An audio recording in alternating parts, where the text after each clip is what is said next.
अच्छा, मैं आपको किसी चीज के लिए गाइड करूं अगर थोड़ा सा, मतलब आप मानते हैं बहुत सारी चीजों को, तो मैं एक पुस्तक आपको अक्सर गाइड करता रहता हूं कि आप ये किताब पढ़ो, ये पढ़ो।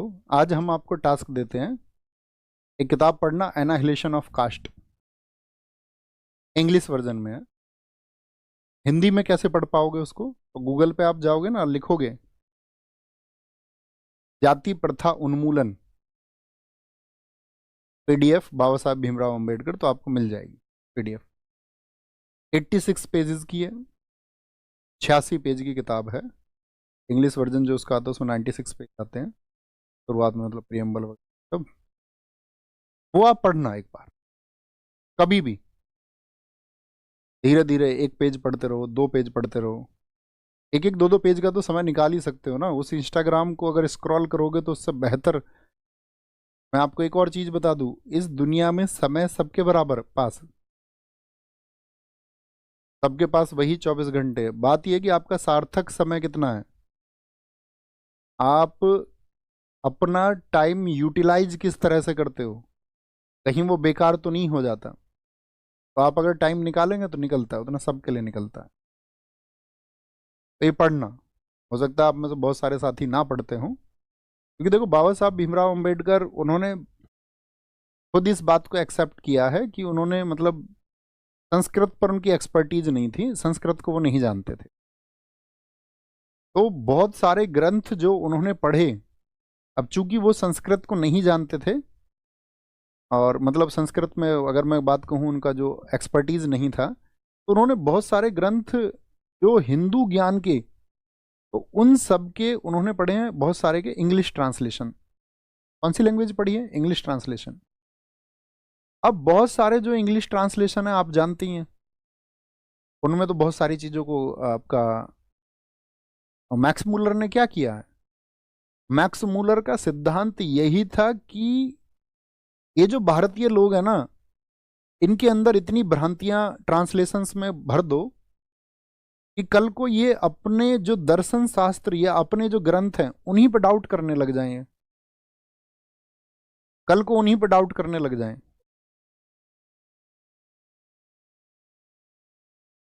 समझ पा रहे हैं? ऐसा हुआ इंग्लिश ट्रांसलेशन में। और जैसे बहुत सारे लोग कॉन्ट्रडिक्शन करते हैं या ये कहते हैं कि बाबा साहब भीमराव अंबेडकर, उन्होंने जो स्टेटमेंट दिए किसी एक एंगल पे, तो उनका स्टेटमेंट भी कभी कभी प्रभावित दिखता है जो इंग्लिश ट्रांसलेशन उन्होंने पढ़ा। तो उस पर मतलब सब लोगों की अपनी अपनी राय है, सब दे सकते हैं। हम जो बात करना चाहते हैं वो बात क्या है? एक तो मैंने टास्क दिया आपको, आप इस बुक को पढ़ना। दूसरी चीज, मैं अपने प्यारे साथियों से सबसे आज ही के दिन ही अपील भी करना चाहूंगा, क्योंकि मेरा मानना ये है कि आप अक्सर सुनते भी होंगे, मैं कहता हूं कि इंसान को जैसे जीवन जीना होता है वो जीता ही है। लेकिन बहुत सारे लोग अपने जीवन में अपने आने वाली जो जिंदगी है उसका जो मार्ग है वो किसी के द्वारा तय भी करते हैं। तो मैं मानता हूं कि इन आप में से कोई भी वो साथी है तो वो उस एक राह पर चले जो एक नैतिक राह है, जो इंसान बनने की राह है। अब हमारे देश में क्या होता है, देखो कांग्रेस जब बनी 1885 में, उसी पुस्तक का जिसके मैंने आपको जिक्र किया उसी का एक आधार लेकर बात करते हैं। 1885 में जब कांग्रेस बनी तो एक संगठन बना था राजनीतिक सुधार के लिए, कि इस देश में जो है आपका पॉलिटिकल रिफॉर्म्स होंगे। और एक संस्था बनी थी सामाजिक सुधार के लिए। आप में से कितने साथी जानते हैं कि कांग्रेस जब बनी तो उसी समय सामाजिक सुधार के लिए भी संस्था बनी थी? मैं गारंटीड कह सकता हूं ना के बराबर लोग, क्योंकि राजनीतिक तरक्की ज्यादा जरूरी है इस देश में। हम जानते ही नहीं 1885 के जब कांग्रेस के समय पे कोई आपका सुधार संगठन भी बना, कांग्रेस का ही दूसरा रूप, कि हम दोनों चीजों को पैरेलली लेके चलेंगे। राजनीतिक सुधार भी हमारे देश में होगा, लेकिन उतना ही ज्यादा जरूरी है सामाजिक सुधार। क्योंकि अगर आप सोचते हैं कि राजनीतिक सुधार आप पहले करेंगे और सामाजिक सुधार आप बाद में करेंगे, तो ये संभव ही नहीं है। गौतम बुद्ध जी ने सबसे पहले सामाजिक सुधार किए। यह सामाजिक सुधारों के लिए प्रयास किया। उसके बाद में हमारे देश में चंद्रगुप्त मौर्य ने राजनीतिक सुधार किए। महाराष्ट्र में छत्रपति शिवाजी महाराज जी ने राजनीतिक सुधार बाद में किए, उससे पहले महाराष्ट्र के संतों ने वहां पर धार्मिक सुधारों को किया। कोई भी जर्नी आप देखो, सिखों वहां पर सबसे पहले गुरु नानक देव जी ने धार्मिक सुधार किए, उसके बाद में सिखों ने राजनीतिक सुधार किए। तो साथी कॉन्सेप्ट ये है कि सबसे पहले जरूरी है धार्मिक सुधार, जिसकी बाबा साहब भीमराव अंबेडकर बात करते हैं। सबसे पहले जरूरी है वह सामाजिक सुधार, वह सोशल रिफॉर्म, उसके बाद में किसी राजनीतिक सुधार की आवश्यकता है। हो तो दोनों चीजें साथ हों, लेकिन बिगर सामाजिक सुधार के आप राजनीतिक सुधार की कल्पना नहीं कर सकते। ये बाबा साहब भीमराव अंबेडकर ने कहा। उन्होंने बहुत अच्छे तर्क दिए अपनी पुस्तक में, आप पढ़ोगे तो आप महसूस करोगे कि क्यों किसी एक समुदाय को हतोत्साहित किया गया, जबरन। जब हमारे देश में ऋग्वेद के पुरुष सूक्त में लिखा जाता है चातुर्वर्णीय व्यवस्था को, 4 वर्ण है, वर्ण व्यवस्था के बाबा साहब भीमराव अंबेडकर समर्थक हैं। वो कहते हैं वर्ण व्यवस्था जिसने भी बनाई है बड़े इंटेलेक्चुअल पर्सन रहे होंगे, लेकिन वो विरोधी हैं जाति व्यवस्था के। वर्ण व्यवस्था में क्या था आप जानते ही हैं कि जो भी व्यक्ति पढ़ाई आदि का कार्य करे, शिक्षा लेने देने आदि का कार्य करे, वह ब्राह्मण है। और ब्राह्मण कोई भी हो सकता है जो शिक्षा से संबंधित कार्य करे, यानी कि आप अपने वर्ण को इंटरचेंज कर सकते थे। क्षत्रिय वह जो अपनी बाजुओं से रक्षा करे, जो किसी प्रकार के अन्याय को सहन ना करे। तो वो किसी भी वर्ण में पैदा हुआ, अगर उसके अंदर वो वीरता का भाव है, वो उत्साह का भाव है, तो वो क्षत्रिय हो सकता है। जो व्यापार को करे वो आपका वैश्य, और जो अपने काम आदि को चुन ले वो सब शूद्र। ये चातुर्वर्णीय व्यवस्था थी। तो इस चातुर्वर्णीय व्यवस्था में साथी आप वर्ण को एक्सचेंज कर सकते थे। इतनी बात समझ पा रहे हैं? यानी आपका जैसा भी कर्म होगा आप उसी प्रकार से उसी वर्ण के व्यक्ति माने जाएंगे। आप अपना कोई काम चुन रहे हैं तो आप शूद्र माने जाएंगे। आप शिक्षा आदि का कार्य कर रहे हैं, शिक्षित करने का काम कर रहे हैं, लोगों को दिशा दिखाने का काम कर रहे हैं, आप ब्राह्मण माने जाएंगे। जन्म से कोई अर्थ ही नहीं है। अब जिनको उन पे सवाल दागने थे तो उन्होंने हमारे फिर आपका उन ग्रंथों पे सवाल दाग दिए कि ये तो आपका उन्होंने कहा है। उन्होंने ऐसा कुछ कहा ही नहीं, वहां सिर्फ वर्ण की बात हुई है। जाति व्यवस्था तो लोगों ने अपने अपने हितों के लिए डेवलप की। तो इसी जाति प्रथा उन्मूलन पुस्तक में बाबा साहब भीमराव अंबेडकर ने बताया है उस अत्याचार को कि कहां पर क्या कर रहे हैं, नियम बना रहे जा रहे हैं। भलाई जाति के लिए नियम बना दिए गए कि अगर तुम्हें गांव में निवास करना है तो इस गांव में जब कभी भी बारात आएगी तो तुम सारे लोग, जो निम्न लोग हैं, जो शूद्र हैं, वो सब बारात के आगे जो है बैंड बाजा लेकर के चलेंगे, बाजा उनको बजाना पड़ेगा। तो वो उस पर बात कर रहे हैं, उसको पढ़ना एक बार, क्योंकि मैं किसी 2, 4, 5 मिनट के संवाद से आपके अंदर वो चेतना जागृत नहीं हो सकती जब तक आप किसी विषय के मूल को ना समझते हो। और आज मैं तो यही बात कह सकता हूं कि किसी भी देश का आर्थिक और राजनीतिक सुधार बाद में हो पाएगा या तभी संभव हो पाएगा जब उस देश में सामाजिक सुधार हो जाएगा। सामाजिक सुधार की बातों से सामाजिक सुधार नहीं होता। सामाजिक सुधार सिर्फ कहने मात्र से नहीं हो सकता। बहुत सारे सुधारक आए हैं, बहुत सारे लोगों ने उसके लिए प्रयास किए हैं, लेकिन तुम याद रख लेना, जाति प्रथा सबसे बड़ा दैत्य है जो किसी भी देश को कमजोर करता है। और जब तक ये दैत्य नहीं मारा जाएगा तब तक ये देश सशक्त नहीं बन पाएगा। बारे में हम बात कर लें, वो हमको अपनी जिंदगी में अपनाना होगा।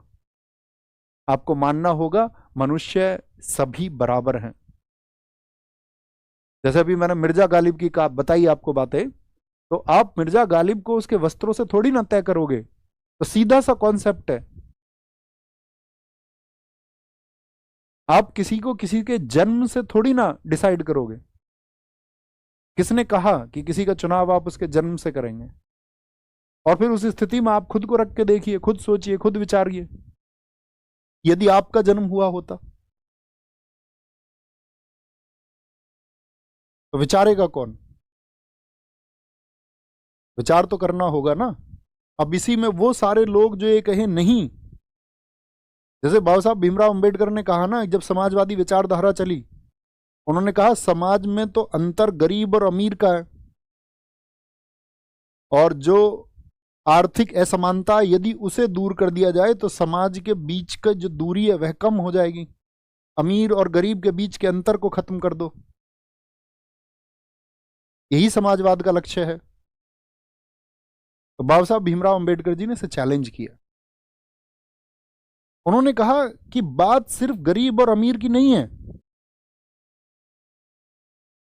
अगर आर्थिक संबलता से व्यक्ति को सम्मान मिल जाता तो क्यों एक धनाढ्य व्यक्ति एक निर्धन पुजारी की बातों को मानता है? आर्थिक संबलता की तो बात ही नहीं है, वो बाद का विषय है। बात आर्थिक समानता की नहीं है, बात है सामाजिक समानता की।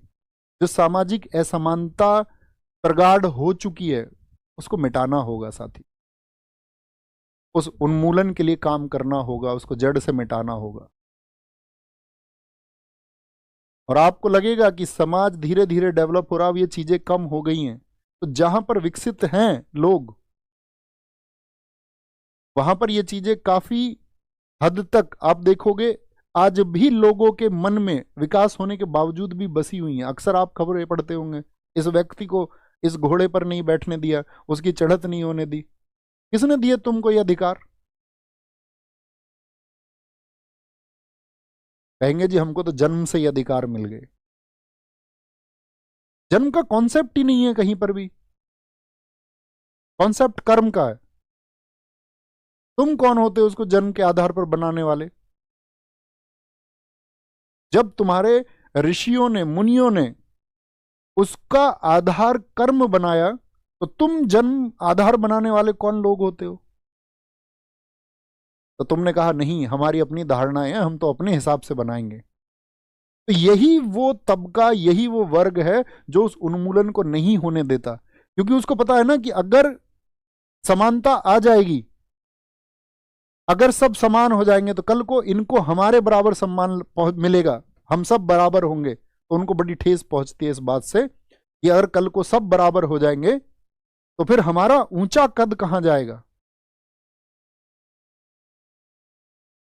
इसीलिए वो समाजवाद पर प्रश्न चिन्ह लगा रहे थे कि क्या उस सर्वहारा वर्ग का साथ जाति उन्मूलन जैसी चीजों में वह वर्ग जो उपेक्षा की भावना रखता है कभी साथी हो पाएगा? कभी वह सर्वहारा वर्ग का साथ दे पाएगा इस उन्मूलन की प्रथाओं में? या इन उन्मूलन, अगर हम बोले जाति उन्मूलन के लिए, तो क्योंकि दोस्त सारा जो भी षड्यंत्र है सब मस्तिष्क का है, उसी जाल को फैलाया गया है, उस जाल को काटने वाले भी आप लोग होंगे। मैं तो ये कहूंगा कोई एक भी अपनाए तो बड़ी बात है, एक से जितने ज्यादा अपनाए वो उतनी ही बड़ी बात हो जाती, आप उतने ही महान हो जाते। अगर आप जियोगे उसको एक ह्यूमन बीइंग के नाते, एक मनुष्य के नाते, तो फिर आप होते जाएंगे महान। आप सुनिए ना लोगों को, अगर आपके अंदर विचार पैदा नहीं हो पा रहे तो आप सुनिए। आज के समय में कितने लोग कितना अच्छा काम कर रहे हैं, क्योंकि लोगों को सुनना नहीं है। अब मैं भी कुछ दिन पहले ये कह रहा था कि युवाओं के साथ दिक्कत ये है कि उनको अपनी बागडोर किसी और के हाथ में दे रखी है। तो उसमें मैं आचार्य प्रशांत जी का कुछ एक डिस्कशन कर रहा था कि 55 मिलियंस की उन्होंने वेदांत पे, उपनिषदों पे, देश के चर्चित मुद्दों पे उन्होंने बात की है, कितने लोगों को उन्होंने दिशा दिखाई है। तो आप सुनोगे तो सही लोगों के माइंड सेट को, तभी तो विचार तुम्हारे अंदर पैदा होंगे। जो रिफॉर्मर्स हैं उनके साथ चलिए, उन रिफॉर्मर्स की बात को आगे बढ़ाइए, उनको सशक्त बनाइए, कमजोर लोगों का शिकार मत होइए। थैंक यू, नमस्ते, जय हिंद, जय भारत, टेक केयर, ख्याल रखिए।